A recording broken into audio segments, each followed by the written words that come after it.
علیکم ہر چیز تیار کھڑی ہے، فراقیں، لباس، موسم، ڈر، خوف، اور ایسی ایسی ٹیکنالوجی آ گئی ہے کہ تم با ایمان نہیں رہو گے۔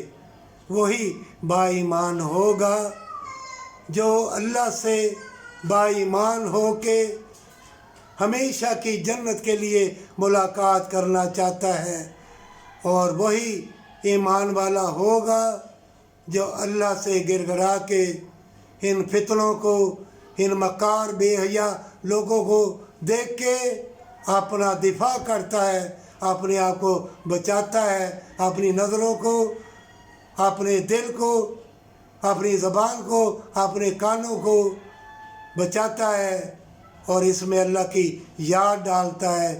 اس جسم کی فراق بے شک ذکر اللہ ہے۔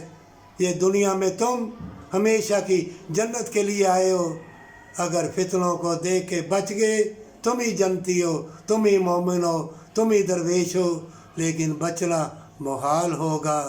اپنا آپ اللہ کے سپرد کر دے، سچی توبہ کے ساتھ بچ جائے گا۔